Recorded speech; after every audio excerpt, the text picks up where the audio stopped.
我有时候觉得自己挺变态的，精通电脑，好奇各种冷知识。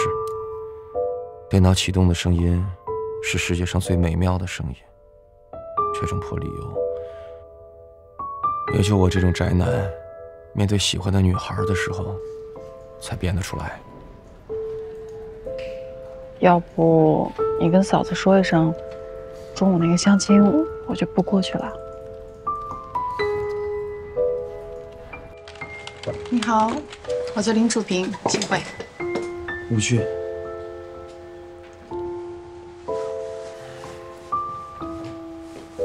我们除了工作，并没有什么交集。我只喜欢远远的、静静的看着他。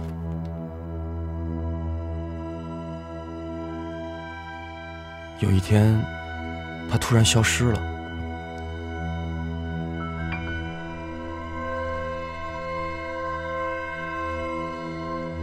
当他再次出现的时候，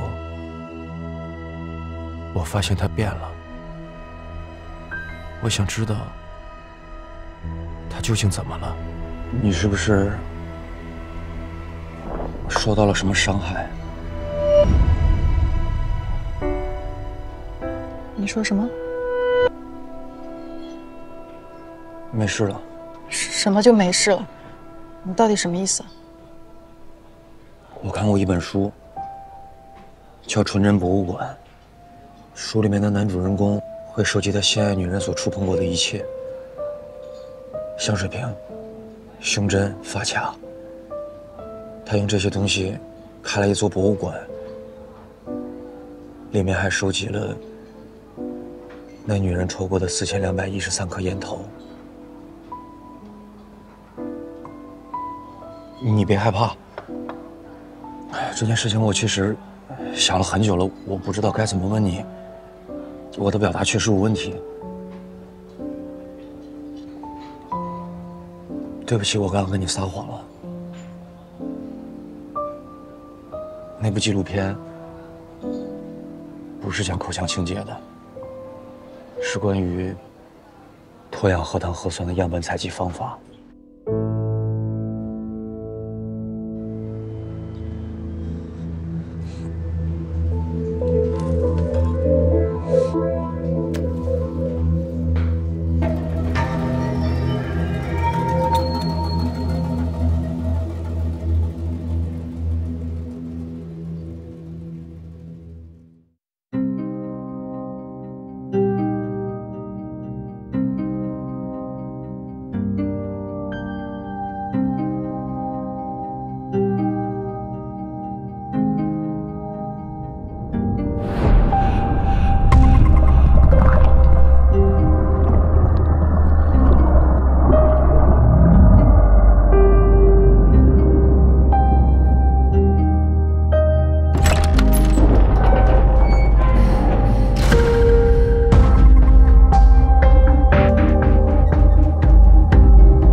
走吧，走吧，走。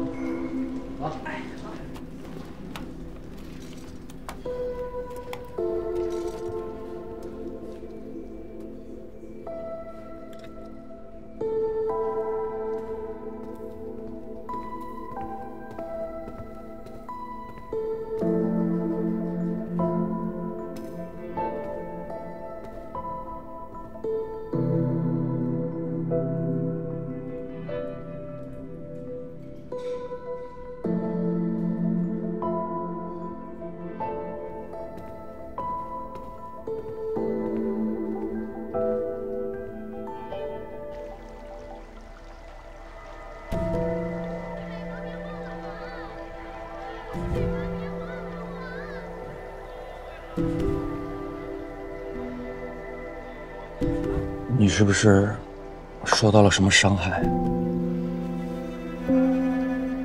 对不起，我刚刚跟你撒谎了。那部纪录片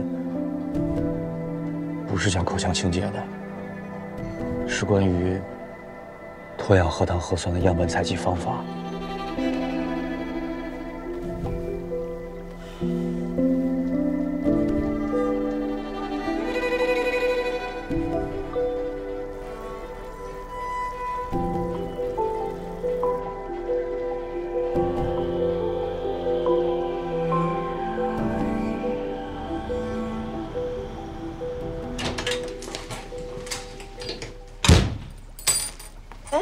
你在家呢？怎么回事儿？大白天的，窗帘也不拉开。你好点了吗？没事儿，可能最近没休息好，累着。那我给你倒杯牛奶去。嗯。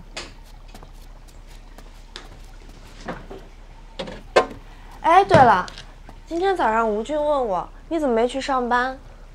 你跟我说实话，昨天你是不是跟他一起吃的饭？想不通啊，那么多人追你，你偏挑了他，犯得着为他这样吗？人家是不是真心喜欢你，还不一定呢。想吃啥？我给你做。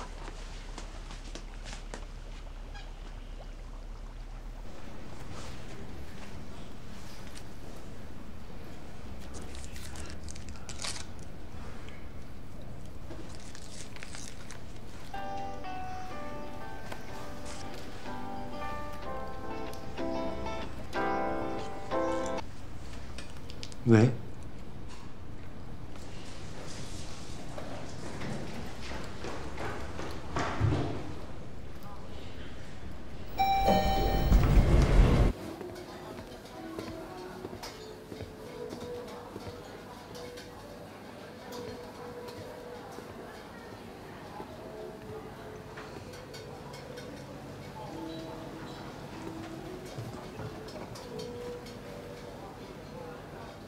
昨天点了一桌子的菜，结果我逃单了，今天补偿你。没事儿，本来也没想让你抢。昨天你说的那个话是什么意思啊？你怎么会知道我的事情？不会是你做的吧？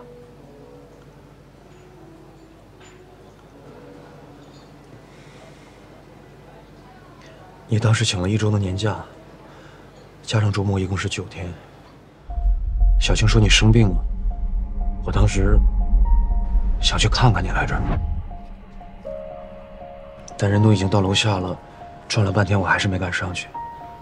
不过正好看到你哥从外面回来，手里还拎着菜。看到我哥怎么了？难道你还指望我生病了自己一个人在家里啊？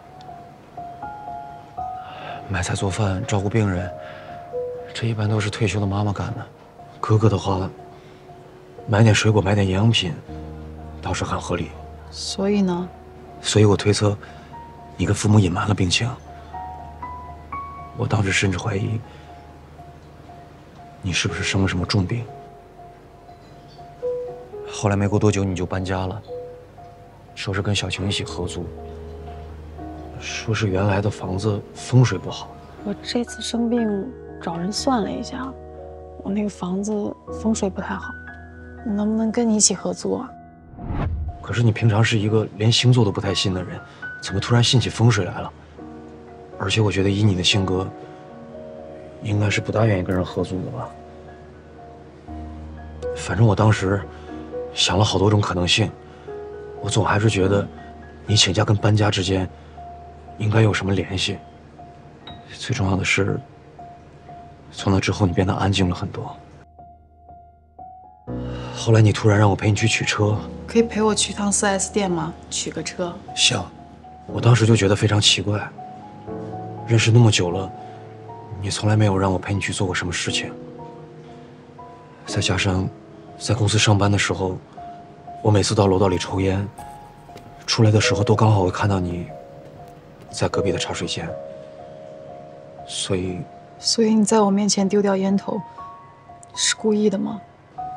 我当时也不确定，直到咱们吃完饭出来，你跟我说你想要抽烟可以抽的时候，我大概就知道你为什么找我吃饭了。你要是想抽烟就抽吧，你不是不喜欢闻烟味吗？没关系，我正好要进去用下洗手间。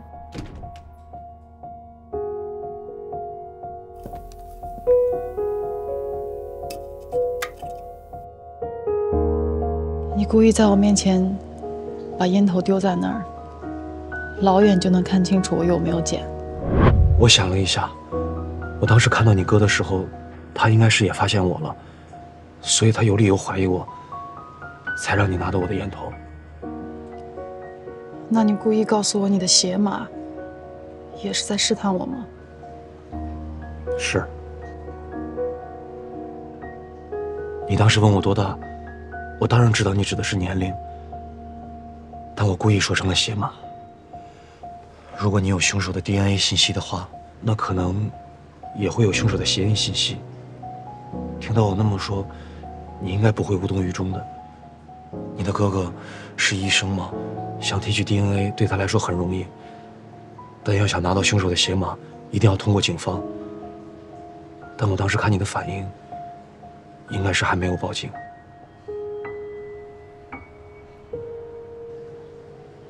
不管在你身上发生什么，我对你的看法不会变的。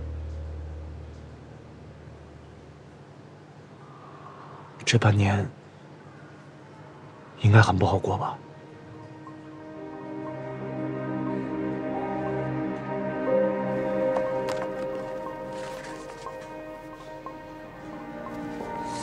谢谢。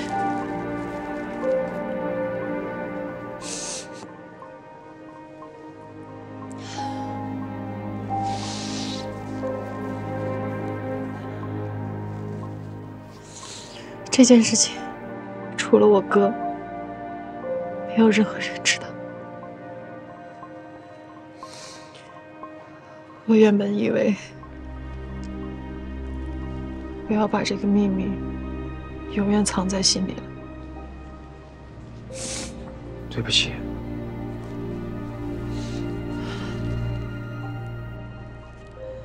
那是一个很平常的周末，我一觉起来，发现自己什么也不记得，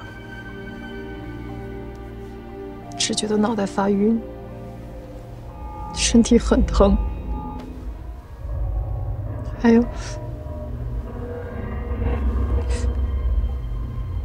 有肿胀感。直到我发现我睡衣最上面那个扣子是系起来的，我从来都没有习惯系那个扣子。那个时候我才意识到，有人进过我的房间。检验报告出来了，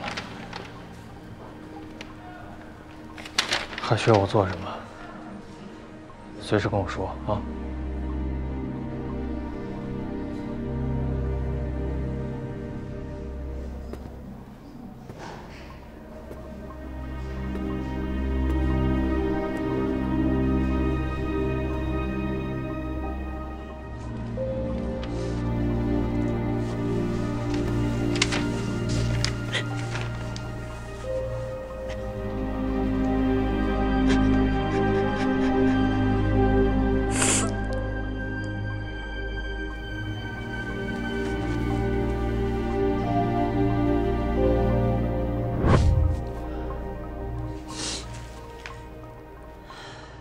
突然发现把这些都说出来也挺好的，轻松了许多。任何人身上发生这种事，大概都会很难面对的。但我有一点想不通，你当时为什么不报警？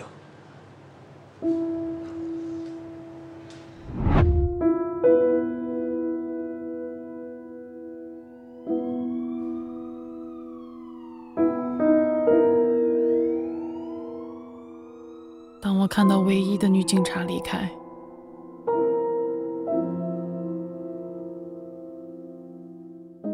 我就害怕了。哥，我们还还是回家吧。报警的话，所有人都知道了。比起被人议论和怜悯，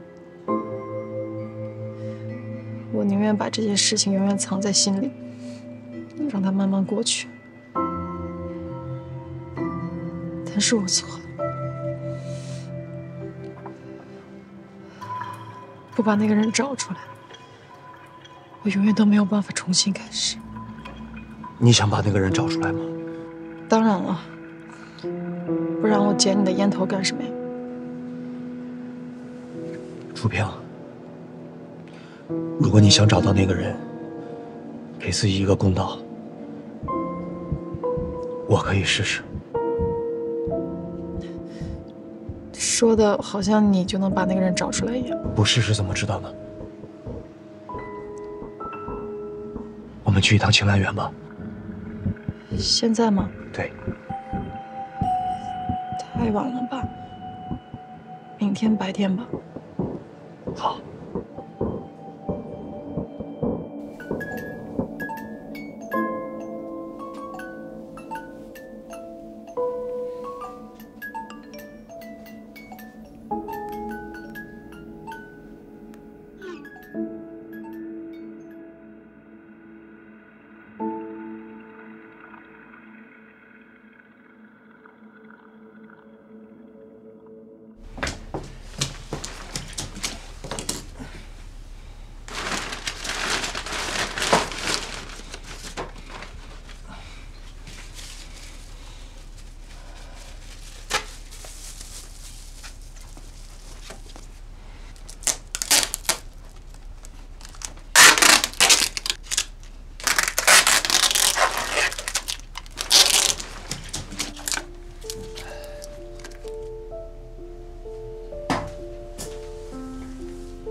好饿呀，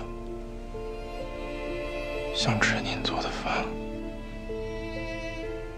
我也好几天没去菜市场买菜。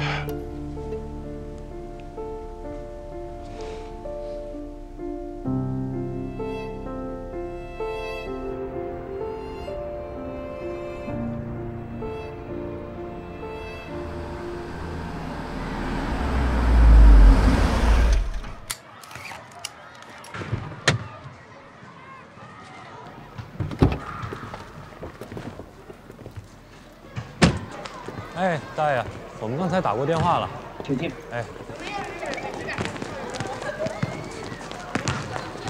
姐，你看，年轻真好，活力十足的。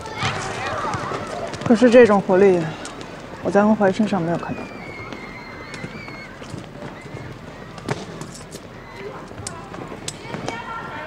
你好，安老师。哎，你好，张烨。哎，向毅。你好。那我带你去看一下教室。好。恩怀最近有没有什么让你印象比较深刻的事情？没有。那他有没有关系比较好的同学？比如说某个男同学？别说男同学了，女同学也一样。他平时不怎么说话，都是一个人。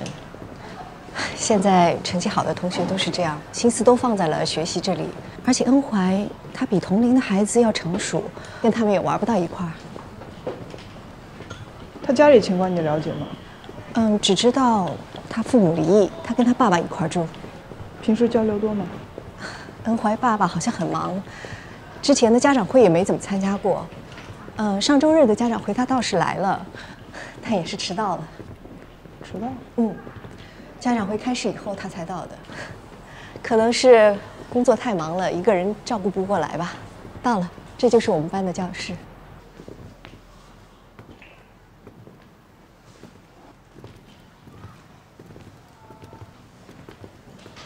哦，对了，这是今天上午的考试，恩怀是第一个交卷的，还提前了10分钟。他说他身体不太舒服。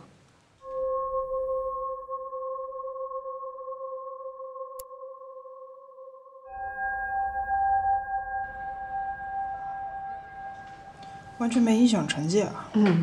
有一点点影响，就错了一道非常简单的选择题，因为他平常的数学成绩基本上是满分。这么厉害，次次都是。确实难得。安老师，今天辛苦你了。不辛苦。能方便问一下，为什么要问恩怀的事儿吗？现在不方便透露太多，我们也是在了解情况。恩怀，您就不要跟他说了。其他老师那边，尽量不要明说，因为透露太多案件信息会影响我们办案。啊，好，我明白。回头有什么事情我会再来找您的。那我今天也没帮上什么忙。也没有。对，还有一个问题我想问您一下，开家长会那天，恩怀的爸爸有没有戴眼镜？那个，请问恩怀坐在哪个位置啊？好像没有。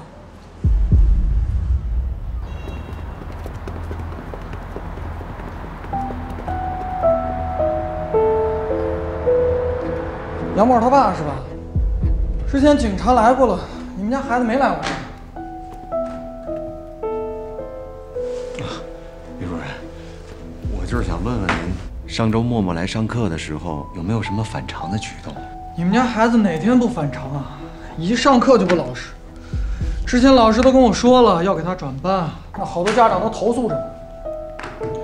学习这事儿吧，得靠自觉，你不能光靠我们管，是不是？哎，要不这样吧，你来都来了，我去看看默默还剩多少课时，我把剩下学费退给你们，你说呢？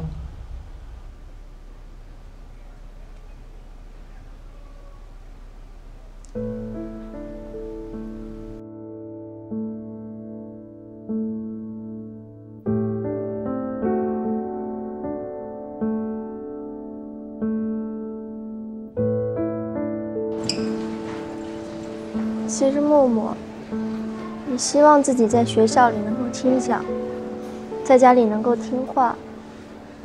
只是他做什么事情都很勉强，他控制不住自己。默默跟我说过，他在课上从没有听到过一句表扬的话。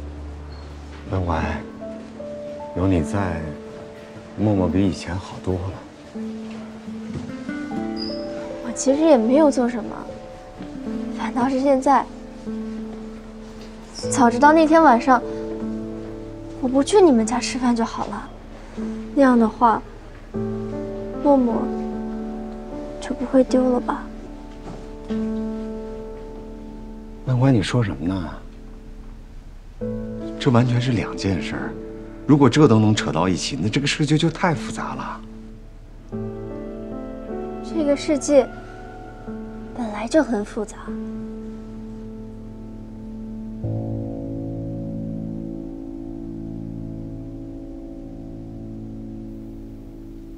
希望警察上门这件事儿，老师能守得住口风吧。姐，你担心恩怀，是因为怕老师泄露案情，影响咱办案。哎，之前陆队是不是问过杨远周末去哪儿吗？问过。我看看，花鸟市场，实验中学。哦，姐，你的意思是来学校给恩怀开家长会的是杨远？没戴眼镜，家长会迟到，做事匆匆忙忙的，这哪像许愿证？恩怀的班主任根本没见过许愿证，所以把杨远当成是他的父亲。但是杨远没解释，这等同于是默认。那这些跟咱们办案有什么关系？咱们查了许元正上午的行动轨迹，他根本没有作案时间啊！如果他有帮手的话，就不需要自己动手。这上午警察也来问过了，寻人启事我发到好几个家长群里，还不知道能不能有什么线索。谢谢赵老师。这小莫平时比较调皮，在班里跟他玩得好的孩子真的很少。哎呀，他都是在课间的时候一个人在那画画。有的时候我还看他自己左手跟右手打架。哦，对了，这个是我没收的杨墨的一个图画本。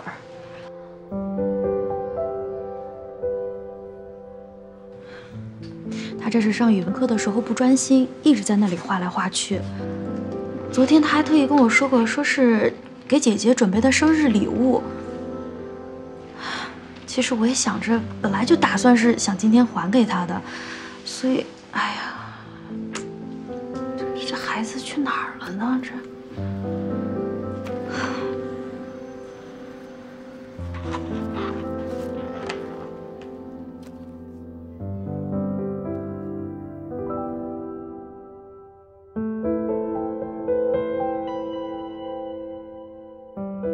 来，恩怀，你吃这个腊肉特别好吃。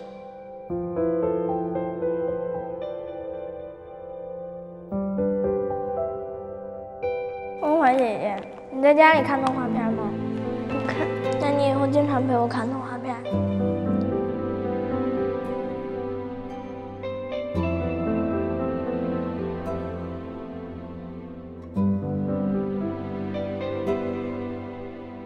肥胖的黄蜂伏在菜花上，清洁的叫天子突然从草间直窜向云霄里去了。哎，叫天子是什么？云雀。云雀是什么？云雀就是一种鸟。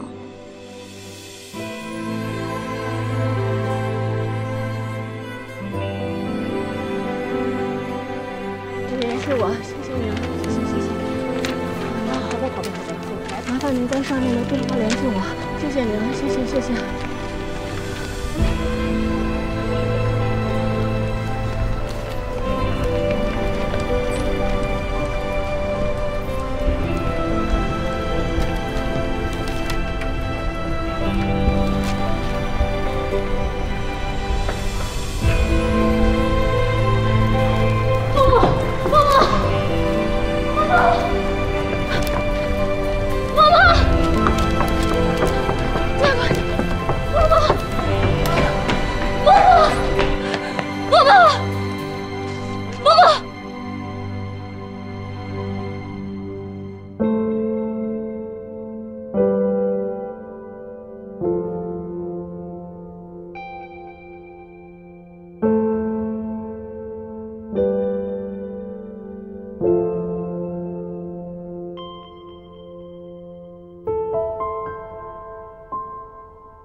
许文怀提前交卷这件事儿，之前从来都没发生过。他班主任也说了，就算他做完试卷，也会从头到尾再检查一遍。所以他每次才都是满分啊。许文怀话不多，经常独来独往，不喜欢跟班里的同学建立过多的情感联系。这一点你想到谁？严谨、寡言、许元正。你再想想，许文怀跟杨远一家在一起的状态是什么样的？比较幸福、温暖。在杨远一家的心里，早就把恩怀当做自己的女儿了。熟人诱拐，恩怀连帮他带走杨墨的人都没有。但是许安正不一样，他社会关系复杂，所以我们调查重点还是得放在许安正身上。走。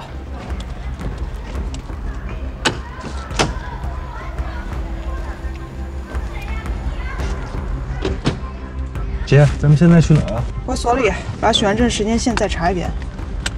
如果没有许安正作案时间，就把他社会关系再查一遍。姐，我怎么觉得我跟你的司机似的呢？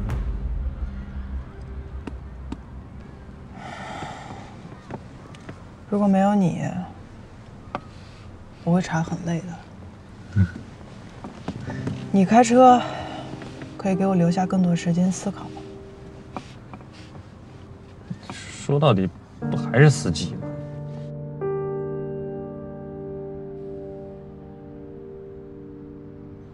熟人诱拐，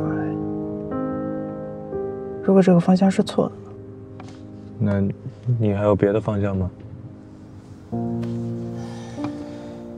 杨远之前坚信孩子没走出过单元楼，就跟我现在一定要查许愿证一样。杨远之前没有一个人相信他，我不一样，我这不还有个司机相信我吗？夏，打开。不是姐，车里太热了，我。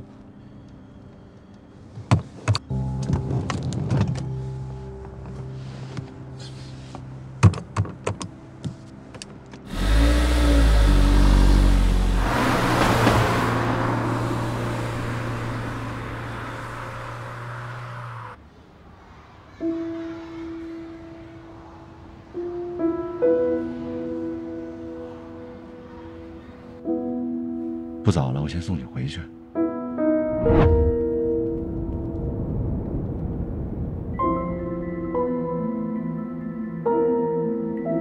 杨叔叔，我刚刚看画本的时候，突然想起了一件事儿。上周五呼噜丢的那天晚上，我看到默默跟一个陌生男人在楼下谈话。陌生人？那天他跑出去了。那人长什么样啊？好像瘦瘦高高的，那天雾太大了，根本看不清。我只记得那个人穿着一件黑色的西服，好像是要去哪里上班的样子。他穿什么？黑色西服。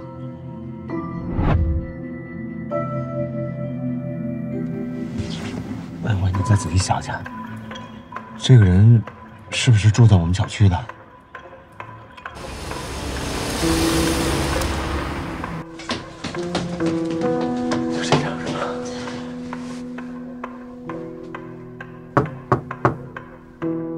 有人在吗？请问有人在吗？他们家没人啊，我去物业了解一下他们家情况。杨叔叔，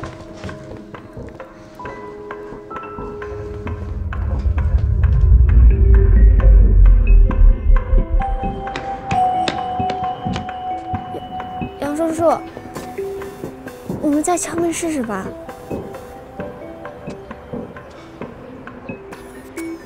这有摄像头，如果默默真去了他们家，监控室早就发现了。要是有看到，马上就好。好，谢谢。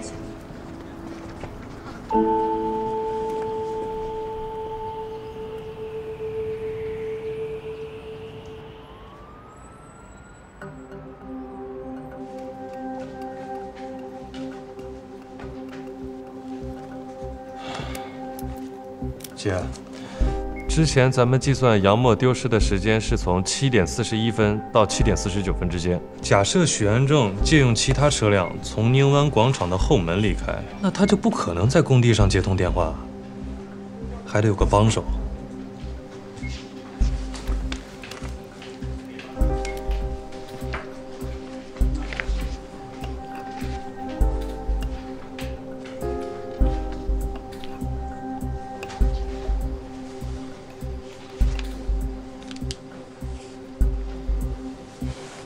许安正作案有帮手，这是理论上结果。孩子失踪9个小时，我们不能把重点放在理论上。先去分局催一下报告。行。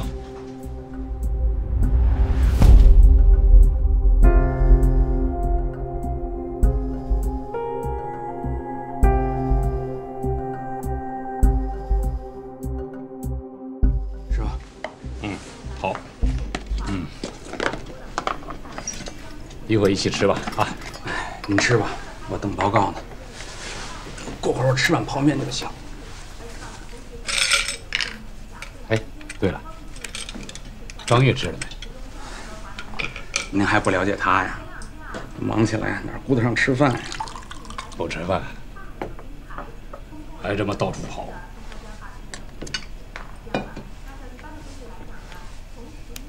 哎，师傅，随谁呀？求你话多。您说您天天的怎么了？唉声叹气的，跟个林黛玉似的。行了啊。喂。啊，我在分局旁边家属院呢。啊，好，我马上过去。师傅，那去吧，去吧，去吧。哎，快去吧。哎，您放那儿就行了，吃完啊。好。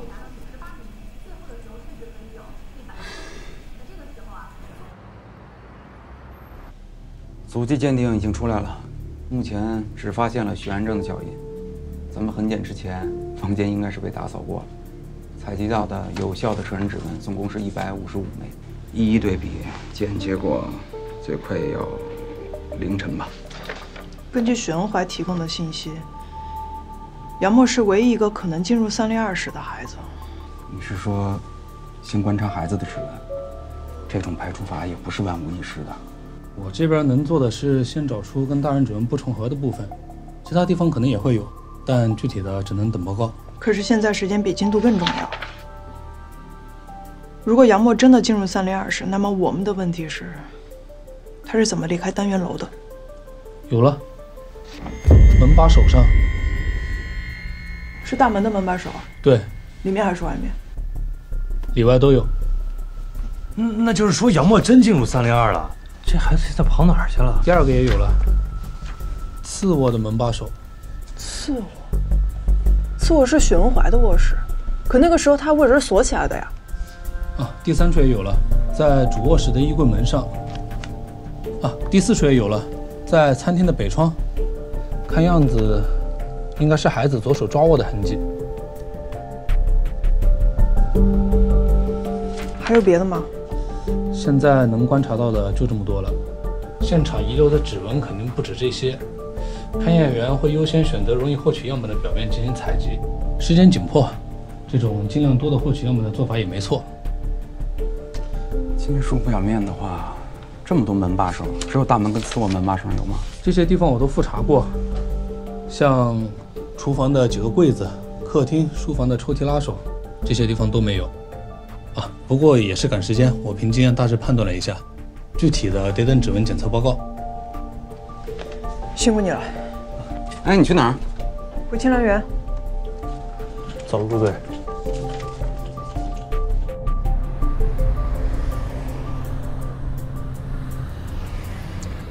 姐，我在想那4处指纹到底是怎么回事呢？这大门把手没什么好说的，用钥匙开锁、开门、进屋、关门，他只要是进屋，就一定会在门把手上留下指纹。这窗户上的指纹是杨默站在窗户向下望的时候留下的，他知道他爸在楼下等他，他想知道自己有没有被发现的危险。但另外2处指纹，我是真想不明白。恩怀房门的门把手和许安正的衣柜，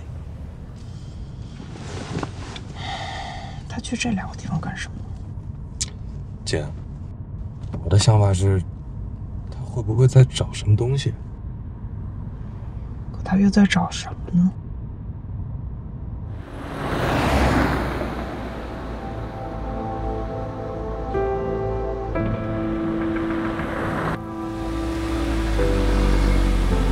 ？302咱也找的差不多了，还有什么遗漏的线索吗？现在可以确认的是，杨默一定进入过302。这么看来，不一定是杨远看漏了，这孩子极有可能是趁杨远夫妇上楼寻找的空隙，趁机离开了单元楼。默默呢？没下来啊？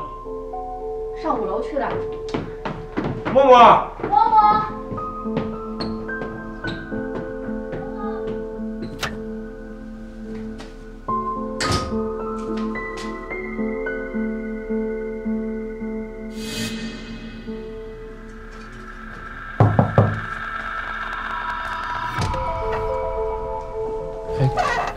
警官有事吗？刚才是你看的猫眼吧？啊，我听到门外有动静，我就看看什么情况。我觉得刚才二位分析的很有道理，就是不太现实。是这样，我早上扔尿不湿的时候啊，正好看到那对夫妻匆匆忙忙的上楼。我出于好奇啊，我就站在门口多看了一会儿，直到他们从楼上下来，我也没有看见那个孩子从对面屋里出来过。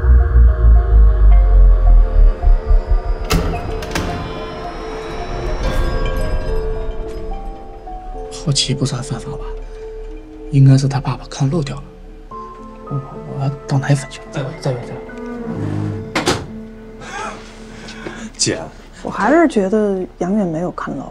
根据陶峰的证词，孩子下楼的时间是7点41分。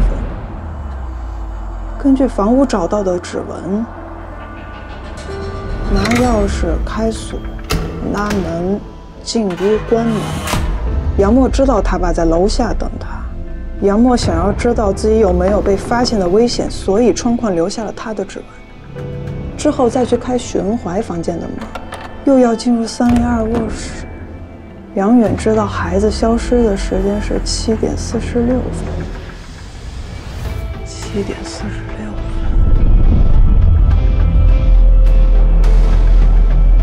这么短的时间，不可能离开302。孩子消失的地方不是楼道。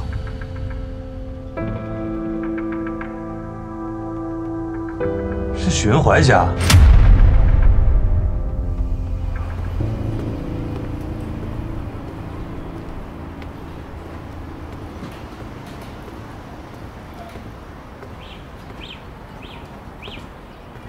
2个 S。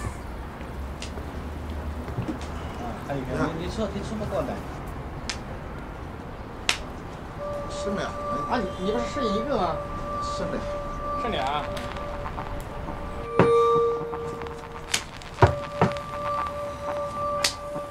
就你这个家呀，早晚让你这个败家的活活堵死。败家子儿，败家子儿。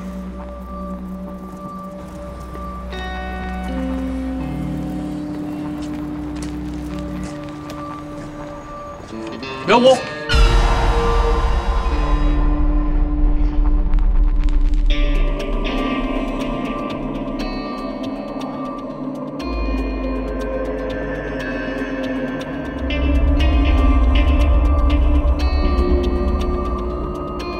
大伯，你电话为什么打不通？你怎么来了？你爸爸。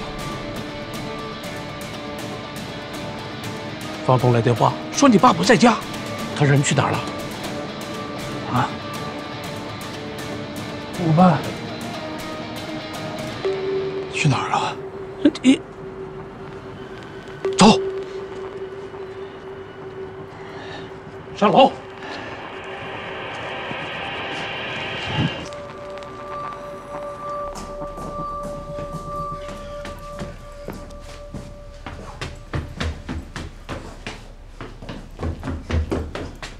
你磨蹭什么？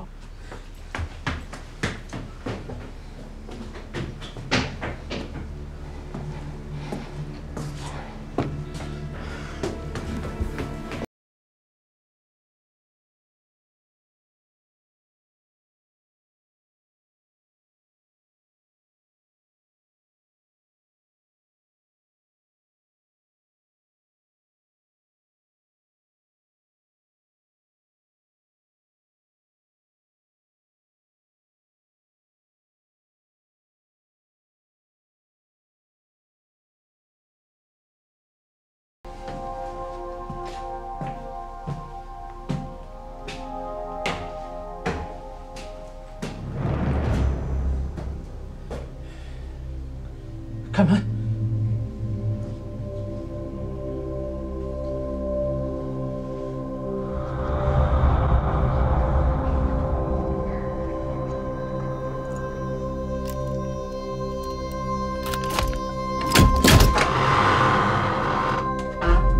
平安，平安。么味儿啊？嗯，什么味儿？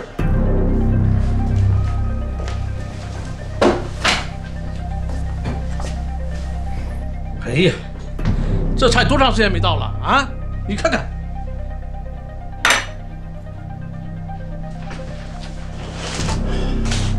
这不糟啊！哎呦我这不，你爸呢？我爸，平安，大伯，我错了，我爸他走了。你爸走了？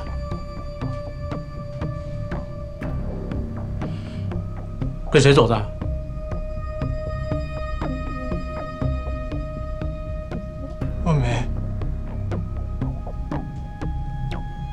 若梅把他接走了。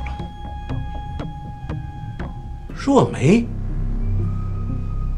大夫说是神经官能症。什么？神经官能症，就是我一上班就肚子疼，眼睛也看不清楚，然后严重的时候头疼，所以我没有通过试用。这3个月都是靠你。靠我爸卡里的那些钱过日子，我不敢跟我爸说，我也不敢待在家，我就又去打牌了。你，我爸特失望，他就给若梅打电话，若梅也没说什么，就把他给接走了。你爸知道你又去赌了，要把他气走了。你呀，你我说你什么好你呀？电话拿了，给若梅打电话，把电话拿了。电话呢？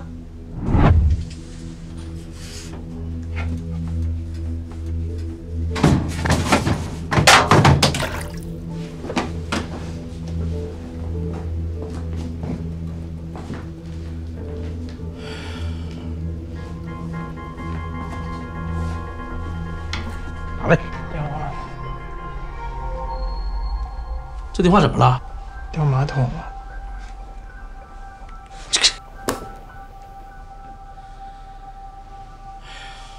元武啊，元武，你怎么就不争口气呢？你看看这个家都让你给堵没了，啊！你能不能长点记性？哎呀，元武啊，你也是当爸的，你怎么就没有一点爸样？什么事儿啊，别靠别人，要靠自己。将来你身边的人都走了，你自己就得饿死啊！大伯，我知道错了，知道错就好。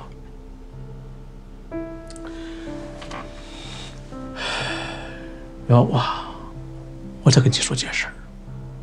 今天呢，你大娘没来，你爸呢也没在家。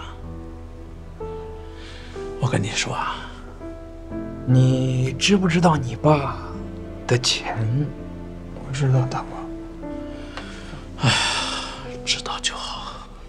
大伯，就那卡里的钱，你能打给我吗？你还要赌吗？你混蛋！你小子，你是狗改不了吃屎啊你啊！以后啊，没人管你，混蛋！大伯，别叫我大伯，混蛋！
弟妹啊，不容易攒下这么大的家业，哼，让你的宝贝儿子啊，全给败光了。要不是这样，我都不知道咱俩这辈子还能不能说上话。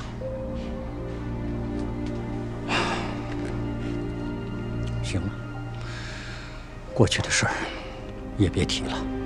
你看咱这家姐弟仨，大姐走得早，现在就剩你这个哥了。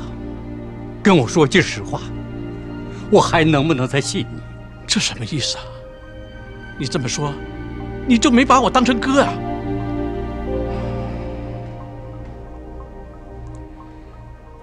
钱的事儿，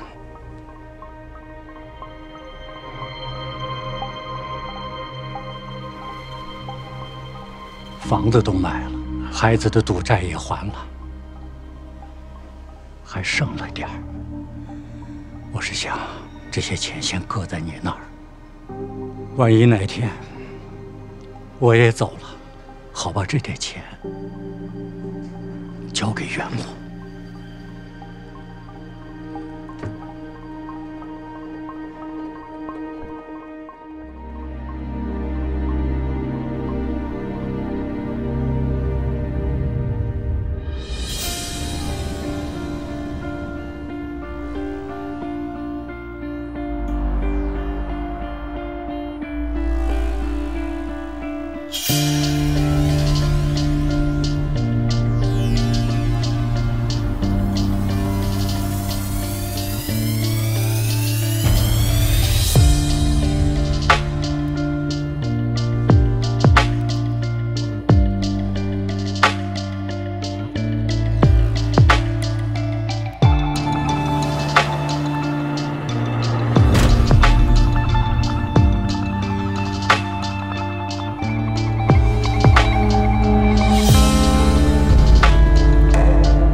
是深渊，对错就在一瞬间，说生死只是一眨眼，谁一遍一遍在重复着梦魇？空间、时间、视线、光线重叠成了一片，消失的、出现的，真假难辨，与我和现实交织成了线，究竟是痴恋，是贪恋，还是恩怨？脆弱的人心最怕被考验，在这人世间矛盾点何止万千，是救赎或是险，谁能挑选？再出现，再蔓延，藕断丝连，一切的答案